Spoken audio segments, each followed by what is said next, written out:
Hello everyone, welcome to K D academy. Like, share and subscribe कीजिए और press the bell icon. Hello everyone, welcome back to K D academy. આજ આપણે વાત કરીશું chapter number 6 part 6 ની ભાષા જાય તો સંસ્કૃતિ જાય। જેમ જેમ આપણી ભાષા છે એ જતી રહે છે, એટલે કે આપણી માતૃભાષા ગુજરાતી છે તો લોકોને એ બોલવામાં થોડી તકલીફ થાય છે અથવા તો એ બોલવું પસંદ નથી કરતા, કારણ કે અત્યારે વેસ્ટર્ન કલ્ચર જેવો ટ્રેન્ડ ચાલી રહ્યો છે। ત્યારે લોકો પોતે એવું વિચારે છે કે ના આપણે તો ઇંગ્લિશ જ બોલવું જોઈએ, આપણા બાળકે તો ઇંગ્લિશ જ બોલવું જોઈએ। અને જો એ ગુજરાતી બોલી લે છે તો એના ફ્રેન્ડ સર્કલમાં અથવા તો એની સોસાયટીમાં એ તુચ્છ હોય એવું ગણવામાં આવે છે કે ભાઈ આને તો ખાલી ગુજરાતી જ આવડે છે, આને તો ખાલી હિન્દી જ આવડે છે। એ રીતે ના હોય। આપણી ભાષા જેમ જેમ જાય છે તેમ તેમ આપણું કલ્ચર, આપણી ટ્રેડિશન એ પણ જાય છે। આ પાઠમાં સરસ એવા ઉદાહરણ દ્વારા દર્શાવેલું છે। ફાધર વાલેસ દ્વારા લખાયેલું છે। ફાધર વાલેસનું પૂરું નામ કાર્લોસ જી વાલેસ છે। તેમનો જન્મ લાગ્રોનો, સ્પેનમાં થયો હતો। એટલે પોતે ભલે ફોરેનમાં જન્મેલા હતા પણ ગુજરાતીનું મહત્વ એ જાણતા હતા, ગુજરાતી ભાષાનું મહત્વ એ જાણતા હતા। અમદાવાદની સેન્ટ ઝેવિયર્સ કોલેજમાં ગણિતના અધ્યાપક તરીકેની કામગીરી કરી હતી। સદાચાર, વ્યક્તિત્વ ઘડતર, જીવન દર્શન, કોલેજ જીવન, ચારિત્ર્ય યજ્ઞ, સંસ્કાર તીર્થ, લગ્ન સાગર, ગાંધીજી અને નવી પેઢી, ધર્મ મંગલ, સંસાર સાધના વગેરે તેમના મહત્વના નિબંધો છે। તેમના ગુજરાતીમાં સાદગીની શોભા છે। તે જે ગુજરાતી લખે છે એકદમ સાદગીથી લખે છે। તેમને ગુજરાત સાહિત્ય અકાદમી તરફથી પુરસ્કાર પણ મળેલો છે તથા રણજીતરામ સુવર્ણચંદ્રક પણ એનાયત કરવામાં આવ્યો છે। કાકા સાહેબ કાલેલકરની જેમ તેમને પણ સવાયા ગુજરાતી કહી શકાય છે। તેવા ફાધર વાલેસ આ નિબંધમાં ગુજરાતી ભાષાનું વાજબી મહત્વ આપે છે અને સ્થાપે છે। જ્યારે કોઈ ભાષા લુપ્ત થાય છે ત્યારે તેની સાથે તે ભાષા બોલનાર સમાજની પણ સંસ્કૃતિ નષ્ટ થાય છે, એ વાત આ નિબંધમાં દર્શાવાય છે। પરદેશમાં રહેનારા ગુજરાતી લોકોના બાળકોને હવે તેમના પપ્પા ગુજરાતી બોલે કે મમ્મી ભારતીય સાડી પહેરે તે ગમતું નથી। લેખક કહે છે કે ભાષાની સાથે સંસ્કૃતિ પણ જાય છે।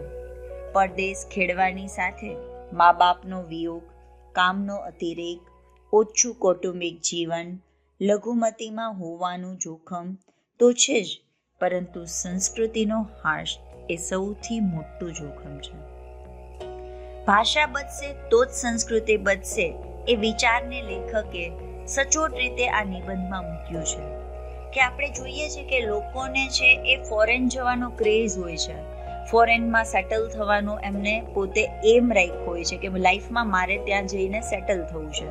બટ એવું થાય છે કે પોતાના પેરેન્ટ્સથી તે અલગ થઈ જાય છે, સાથે સાથે ત્યાં જાય છે તો વર્કલોડ વધી જાય છે। પોતે લાઈફની અંદર જે ફેમિલી ફિલિંગ હોવી જોઈએ, ફેમિલી ચાર્મ હોવો જોઈએ, એ બધું જ ઘટવા માંડે છે અને સતત ત્યાં થોડા જ લોકો હોવાથી તેને લઘુમતી છે એ અનુભવે છે। આ બધું જ જાય છે, પરંતુ સાથે સાથે આપણું જે કલ્ચર, ટ્રેડિશન છે એ પણ જતું રહે છે। ફોરેનમાં લોકો છે એમાંથી સ્પેશિયલી જેના સન કે ડોટર હોય એ લોકો એવું વિચારે છે કે મારા પપ્પા શા માટે ગુજરાતી બોલે છે, મારા મમ્મીને શું જરૂર છે કે એ સાડી પહેરે, એ રીતે એ લોકોને ગમતું પણ હોતું નથી। આપણે શરૂઆત કરીએ ચેપ્ટરની। જો તમે અમારી ચેનલ પર નવા હો તો જરૂરથી સબસ્ક્રાઇબ કરજો। મારી લંડનની એક મુલાકાત દરમિયાન હું એકવાર એક ગુજરાતી મિત્રને ઘેર એની સાથે વાતચીત કરતો હતો। અમે બંને ગુજરાતીમાં વાતો કરતા હતા। એમાં મિત્રનો મોટો દીકરો આવ્યો, કંઈક કહેવા ગયો, પણ અમને ગુજરાતીમાં વાત કરતા જોઈને એ જરા ઊભો રહ્યો, મોં ઉપર અણગમો બતાવ્યો, પછી મારી હાજરીમાં જ પોતાના બાપને અંગ્રેજીમાં કહ્યું, ફાધરની સાથે શું કામ ગુજરાતીમાં બોલો છો, એમને અંગ્રેજી આવડે છે, અને ગુસ્સાથી પીઠ ફેરવીને ત્યાંથી ચાલી ગયો। એટલે ફાધર વાલેસ જ્યારે લંડનમાં એક વિઝિટ પર ગયા હતા ત્યારની વાત કરે છે કે ગુજરાતી મિત્રને ઘેર અમે લોકો બેઠા હતા, વાતચીત કરતા હતા, ગુજરાતીમાં વાતો કરતા હતા.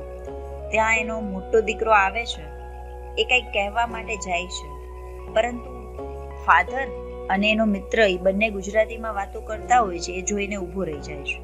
એનો ફેસ થોડોક આમ એવો લાગે છે કે એને નથી ગમ્યું હોતું. એટલે એની હાજરીમાં જ એના પપ્પાને ઇંગ્લિશમાં કહે છે કે તમે શા માટે ફાધર સાથે ગુજરાતીમાં વાતો કરો છો, એમને તો ઇંગ્લિશ આવડે છે. અને પછી ગુસ્સાથી ત્યાંથી મોં ફેરવી અને ચાલ્યો જાય છે, પીઠ ફેરવીને ચાલ્યો જાય છે. બીજા ઘરમાં અમે બહાર બધા જવા માટે તૈયાર થતા હતા. ક્યાંક ફરવા જવાનો કાર્યક્રમ હતો. એમની મમ્મી આવી, એણે એક સુંદર સાડી પહેરેલી હતી. મોટો છોકરો એની પાસે ગયો અને લાડ અને ફરિયાદના મિશ્ર અવાજે બોલ્યો, મમ્મી, સાડી ન પહેરે તો ન ચાલે? તું સાડી પહેરે છે ને એ મને બિલકુલ ગમતું નથી, જરા ડ્રેસ બદલી આવો ને. મમ્મીએ એને પંપાડ્યું અને મારી તરફ દુઃખદ નજરે જોયું.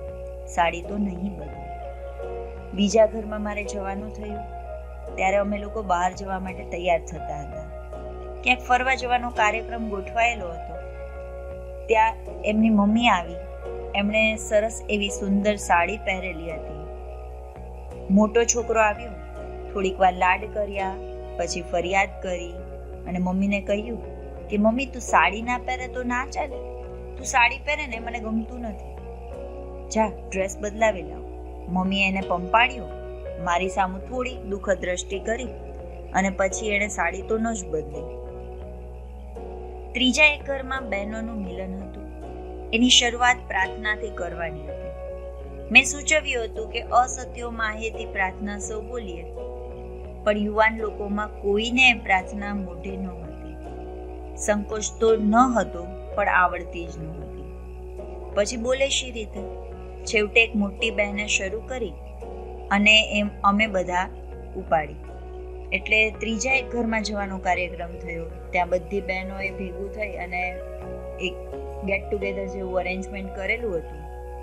ત્યાં શરૂઆત મેં કરેલી હતી કે આપણે અસત્યો માહેથી પ્રાર્થના સૌ સાથે મળીને બોલશી. યુવાન લોકોએ આ પ્રાર્થના એમને તો આવડતી જ ન હતી, સંકોચ પણ ન હતો એમને. બોલે કઈ રીતે? આવડતી ના હોય તો બોલે કઈ રીતે? અને છેવટે એક મોટી બહેને શરૂ કરી અને બધાએ સાથે સાથે ઉપાડી. ઉપનિષદની એ પ્રાર્થના વિશ્વ વિખ્યાત છે અને દુનિયાના શ્રેષ્ઠ પ્રાર્થના સંગ્રહોમાં એનું અગ્રસ્થાન છે. ગુજરાતની કોઈ પણ સ્કૂલના વિદ્યાર્થીઓને આ પ્રાર્થના મોઢે જ છે અને વિના સંકોચે બોલી શકે છે. પણ પરદેશની એ ગુજરાતી બાળાઓને એ આવડતી ન હોય. બોલાવીએ તો બોલે, પણ પોતાની મેળે ન બોલે. ઉપનિષદની અંદર આ પ્રાર્થના છે કે અસત્યો માહેથી પ્રભુ પરમ સત્યે લઈ જજે. એ પ્રાર્થના છે એ આખા વર્લ્ડ વાઇડ ફેમસ પ્રેયર છે. દુનિયાની અંદર જે બેસ્ટ જે પ્રેયરનું સ્ટોરેજ થતું હોય ને, ત્યાં સૌથી ટોપ મોસ્ટ પોઝિશન પર છે. ગુજરાતના દરેક વિદ્યાર્થીને સ્કૂલમાં આ પ્રાર્થના મોઢે જ આવડતી હોય અને એ લોકો વિના સંકોચે બોલી પણ શકતા હોય. પણ પરદેશની આ ગુજરાતી બાળાઓને એ આવડતું ન હતું. બોલે તો કઈ રીતે બોલે? પોતાની મેળે ના બોલે. આપણે બોલાવીએ તો એ પાછળ રિપીટ કરે. સાડી પણ પશ્ચિમના ભદ્ર સમાજમાં એક રુચિકર, પ્રતિષ્ઠિત કલાત્મક વેશ ગણાય અને ભારતીય સ્ત્રીઓ એમની આગવી છટાથી સાડી પહેરી આંતરરાષ્ટ્રીય સંમેલનોમાં જાય ત્યારે ખૂબ શોભે અને ખૂબ વખણાય. વેસ્ટર્ન ટ્રેડિશનની અંદર પણ ઈ સોસાયટીમાં પણ જ્યારે સાડી પહેરીને કોઈ ઇન્ડિયન લેડી આવે છે ને, ઇન્ટરનેશનલ ઓર્ગેનાઇઝેશન હોય કે કોઈ પણ પ્રકારનું એ લોકોની મીટિંગ્સ હોય ત્યારે, તો એ ખૂબ શોભે છે, ખૂબ વખાણાય છે અને લોકો લિટરલી એના છે એ વાહવાહ કરે છે. સાડી ખરેખર શોભે છે અને પરદેશમાં પણ એની પ્રતિષ્ઠા છે. પણ પોતાની મમ્મી સાડી પહેરે એ પેલા લંડનવાળા ગુજરાતી છોકરાને ગમતું નથી. અને મોટી વાત તે ભાષાની.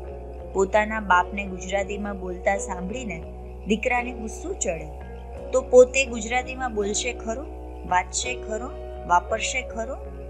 થોડું ઘણું ગુજરાતી તો એને આવડે છે, નાનપણથી ઘેર સાંભળતો હોય અને સ્કૂલમાં કે સ્કૂલની બહાર થોડું પણ શીખતો હોય, અત્યારે ગુજરાતી સમજે છે, અશુદ્ધ બોલે અને નહીં લખે એવી પરિસ્થિતિ છે. પરદેશમાં દેશી ભાષા સચવાતી નથી. સૌથી પહેલો ફાધર વાલેસનો એ જ પ્રશ્ન છે કે જ્યારે તમે ફોરેનમાં જાઓ છો, ત્યાં સેટલ થાવ છો, ત્યારે આપણી લેંગ્વેજ છે એને આપણે સાચવી શકતા નથી. સમજી શકે પણ બોલી ના શકે અને લખી તો બિલકુલ ના શકે.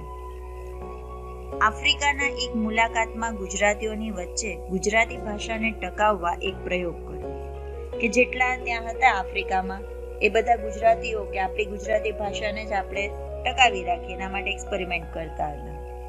ગુજરાતી લખવામાં ઘણાને તકલીફ પડે, અરે આપણને હોય, માટે સરળ જોડણી અને સરળ નિયમો અપનાવ્યા. બધી ઈ દીર્ઘ અને બધા ઉ હસ્વ એ રીતે નક્કી કરેલું કે બધા ઈ છે એ આપણે દીર્ઘ કરશી અને બધા ઉ છે એ હસ્વ કરશી. જોડાક્ષર નહીં કરશી, અનુસ્વાર નહીં, કોઈ પણ ભૂલ હોય તો ભૂલ ગણવી નહીં. સારી સગવડ છે અને ઉદારતા છે. પ્રયોગ પાછળનો હેતુ પણ શુભ છે અને યોગ્ય છે, પરંતુ એથી કંઈ વળવાનું નથી. ગુજરાતીને સરળ બનાવવાથી ગુજરાતી ટકવાનું નહીં.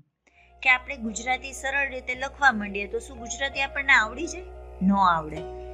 દીર્ઘ હસ્વનો સવાલ નથી, કખ ગઘનો સવાલ છે. એટલે કે કક્કો જ નથી આવડતો તો એને પછી માત્રા કેવી રીતે આવડશે? એટલે કે આખી ભાષાનો સવાલ છે. એ જાય તો જાય અને ટકે તો ટકે, ને પરદેશમાં તો એ ટકશે જ નહીં. પરદેશના ગુજરાતીઓના આમંત્રણથી તેઓ વસે છે. એવા અનેક દેશમાં હું ગયો છું કે જે જગ્યાએ ગુજરાતીઓ રહેતા હોય એ જગ્યાએ ઘણા બધી જગ્યાએ હું ગયેલો છું. અલગ અલગ દેશોમાં હું ગયેલો છું. એમની જોડે રહ્યો છું, ચર્ચાઓ કરી છે, વ્યાખ્યાનો આપ્યા છે. એમને સીધી વાત કરવાની હજુ સુધી મારી હિંમત ચાલતી ન હતી. મને બોલાવે, બધી સગવડ કરી આપે, ઉત્તમ આતિથ્ય કરે, એટલે કે મહેમાનગતિ પણ બહુ જ સરસ રીતે કરે. એટલે હું સૌને સારું સારું લગાડીને બોલતો અને ગુજરાતીને ટકાવવા જે કંઈ પ્રયત્ન કરે તે ખૂબ વખાણતો. જરૂર ઘરમાં નાના છોકરાઓની જોડે ગુજરાતી બોલે, સ્કૂલમાં એનો અભ્યાસ દાખલ કરાવી શકો તો કરાવો, અને ન બની શકે તો સ્કૂલના સમય પછી જે સ્કૂલનું મકાન હોય ત્યાં ગુજરાતી ભણાવો. દેશથી ગુજરાતી માસિકો મંગાવો કે જે મંથલી મેગેઝિન્સ હોય એ બધી મંગાવો, ગુજરાતીમાં લખેલી હોય. ગુજરાતીમાં લેક્ચર્સ અરેન્જ કરો, પ્રવચન ગોઠવો, ગુજરાતી ભજન ગાઓ. એ રીતે જરૂરી ગુજરાતી ભાષાનું જે પણ કોઈ ગૌરવ સાચવી શકશો અને એના લાભ તમને મળતા રહેશે. હવે હિંમત આવી ગઈ છે એટલે સીધું કહું છું, આ બધું સારું છે પણ નકામું છે.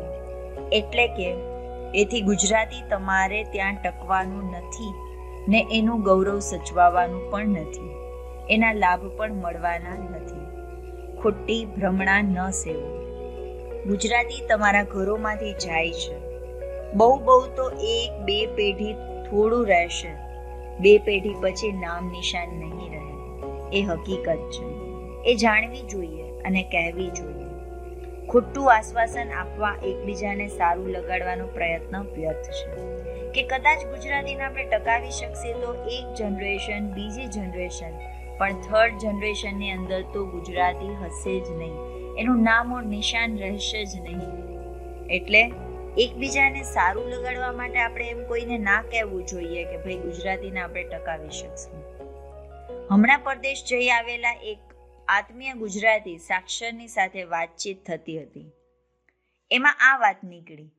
તેઓ ભારપૂર્વક કહેતા, પરદેશમાં વસતા આપણા ભાઈઓએ જેમ તેમ કરીને ગુજરાતીનું જ્ઞાન ચાલુ રાખવું પડશે, નહીં તો એ લોકો નરસિંહ મીરાને, અરે સુંદરમ, રાજેન્દ્ર, મકરંદને કેવી રીતે વાંચશે? મેં ધીરેથી કહ્યું, વાંચતા જ નથી. અને મીરા નરસિંહ વિશે તો હજી જાણે છે, પણ સુંદરમ, રાજેન્દ્ર, મકરંદ વિશે પરદેશમાં જન્મેલા ગુજરાતી યુવાનોને પૂછો તો એમના નામ પણ સાંભળ્યા નહીં હોય. પછી વાંચવાની વાત જ ક્યાં નહીં. કે એકવાર છે એ ફોરેનમાં મારે એક જે ગુજરાતીના પોતે વધારે વિદ્વાન હતા, જાણકાર હતા, એની સાથે વાતચીત થઈ. વાત નીકળી એટલે એ લોકોએ ભારપૂર્વક કહ્યું કે જે આપણા ફોરેનમાં જે લોકો રહે છે ને, આપણા ભાઈઓ, એમને ગુજરાતીનું જ્ઞાન તો ચાલુ જ રાખવું પડશે. નહીતર શું થશે કે એ લોકો નરસિંહ મહેતાને, મીરાબાઈને, સુંદરમને, રાજેન્દ્રને, મકરંદને કેવી રીતે વાંચશે? એટલે ફાધર વાલેસથી જરાક કહેવાઈ ગયું કે વાંચતા તો એ લોકો છે જ નહીં.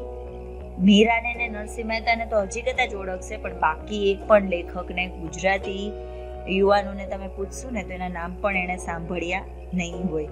તો વાંચવાની વાત જ ક્યાં રહી છે? કોઈ કહેશે કે ભાષા જાય તો ભલે જાય, એમાં શું છે? ને અંગ્રેજી ક્યાં ખોટી ભાષા છે કે બીજાની જરૂર પડે?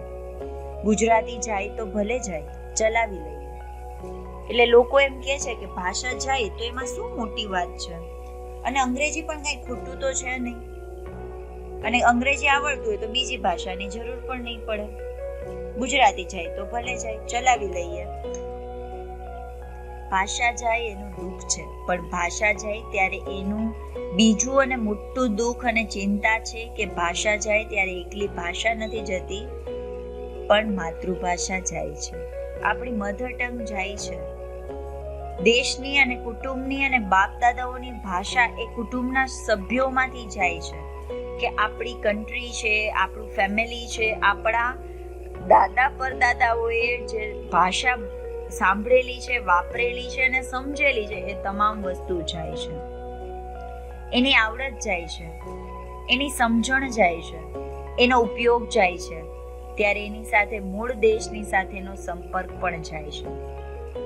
જે અન્ડરસ્ટેન્ડિંગ હોવી જોઈએ, જે એનો યુઝ હોવો જોઈએ, એ બધું જ જતું રહે છે. અને જે કોન્ટેક્ટ કહીએ ને કે આપણી મધરલેન્ડ હોય કે જ્યાં આપણું વતન હોય, એ પણ ધીરે ધીરે જાય છે. વારસાગત સંસ્કૃતિ સાથેનો સંપર્ક જાય છે કે આપણી હેરિડિટી, આપણું જે અહીંયા કે આપણે જે સ્ટોર કરીને રાખેલું આપણું કલ્ચર છે, ટ્રેડિશન છે, એ બધું જ જતું રહે છે. આપણા સંસ્કારો જાય છે, એના મૂળિયા જાય છે. ઇતિહાસનો અને ભૂતકાળનો અને હૃદયનો એક કટકો જાય છે.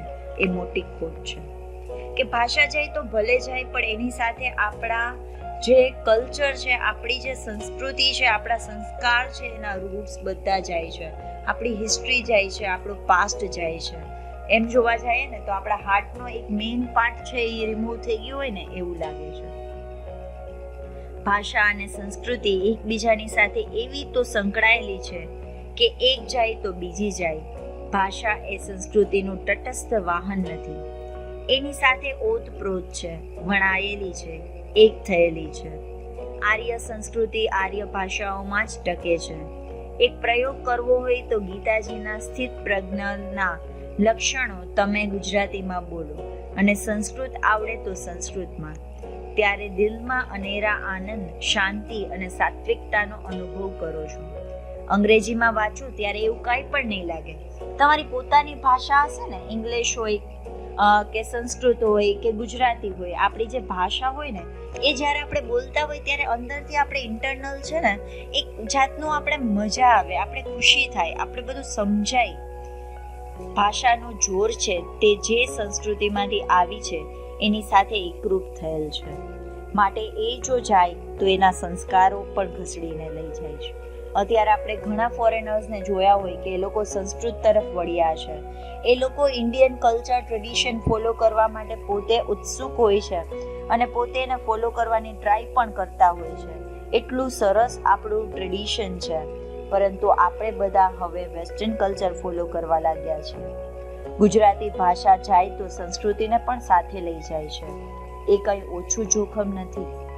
મારી મૂળ વાત ફરી એકવાર સ્પષ્ટ કહું, તમે પરદેશ ન જાઓ એમ હું નથી કહેતો, ત્યાં ન રહો એમ પણ નથી કહેતો. તમારી ઈચ્છા હોય તો જરૂર જશો અને જરૂર રહેશો, પણ જશો તો પૂરો વિચાર કરીને જશો, રહેશો તો પૂરો વિચાર કરીને રહેશો. શું મળે છે અને શું જાય છે, શો લાભ છે અને શું નુકસાન છે, શાની આશા છે અને શાનો ચોક્કસ ભારે મોટો ભોગ છે, એ બરાબર જોજો. જમા ખાતે ઠીક રકમ છે, પણ ગયા ખાતે કંઈ ઓછી રકમ નથી. એટલે કે તમને એવું લાગશે, હું એવું નથી કહેતું કે તમે ફોરેન ના જાઓ, ત્યાં સેટલ ના થાઓ, ત્યાં જઈને તમે તમારું ડેવલપમેન્ટ ના કરો, એવું કંઈ જ નથી. પરંતુ આપણી જે ભાષા છે એને સાચવવી રાખવા માટે આપણે મહેનત કરવી પડશે. એવું લાગે કે એમાં શું લાભ છે, પણ કંઈ નુકસાન પણ નથી. જેમ આપણે એમ કહીએ છીએ કે ક્રેડિટ આપણી પાસે બહુ છે તો સામે ડેબિટ પણ કંઈ ઓછી નથી. એટલે જેટલું આપણે મેળવીએ છીએ એટલું જ સામે ગુમાવીએ છીએ. બંને પક્ષ બરાબર તપાસજો. પછી જવું હોય તો જરૂર જજો, પણ આંખો બંધ કરીને નહીં જાઓ. બીજાઓના અનુકરણથી, ફેશનના જોરથી, પૈસાના મોહથી, પ્રતિષ્ઠાની ભૂખથી તો નહીં જાઓ. કે આપણે શું કરીએ છીએ કે બીજા શું કરે છે એનું ઓબ્ઝર્વેશન કરી અને આપણે લોકો પણ એની સાથે સાથે ચાલવા લાગ્યા છે, એની ઢબમાં આપણે છે એ ચાલવા લાગીએ છીએ. પૈસાનો મોહ આવી જાય છે કે ભાઈ ત્યાં આપણને વધારે પૈસા મળશે. કા ફેમસનેસ હોય છે કે ચલો હું ફોરેન સેટલ થઈશ તો વધારે ફેમસ થઈ જઈશ. અને સાચા કારણથી જવાનો વિચાર કરશો ત્યારે પણ જવાથી કેવા ગેરલાભ છે એનો પણ પૂરો ખ્યાલ કરો. મા બાપનો વિયોગ, કામનો અતિરેક, ઓછું કૌટુંબિક જીવન, લઘુમતીના જોખમ, સંસ્કૃતિનો હાશ. યાદ રાખો કે તમને પ્રિય છે એવી કેટલીક વસ્તુઓ તમારે માટે નહીં તો તમારા દીકરાઓ માટે તો જશે. મમ્મીની સાડી જશે, પપ્પાની ભાષા જશે, ઉપનિષદની પ્રાર્થના પણ જશે. એ તમને ગમશે ખરું? કે તમને પ્રિય હોય એટલી વસ્તુ તો હજી તમને કદાચ અહીંથી મળી જશે, પરંતુ તમારી નેક્સ્ટ જનરેશન છે એને આ બધું મળશે ખરું? ના મળે, કારણ કે એ બીજા જ કલ્ચરમાં પોતે છે એ ઢળાઈ ગયા છે. એ પછી મમ્મીની સાડી એને ક્યારેય નહીં મળે, પપ્પાની ગુજરાતી ભાષા જે માતૃભાષા છે એ એને બોલતા ક્યારે પણ નહીં સાંભળી શકે, ઉપનિષદની આટલી મહાન પ્રાર્થનાઓ એને નહીં ખબર પડે. તો આ બધું જોશે એ તમને ગમશે ખરું? Thank you so much. જો તમને આ ગમ્યો હોય વિડીયો તો જરૂરથી શેર કરજો.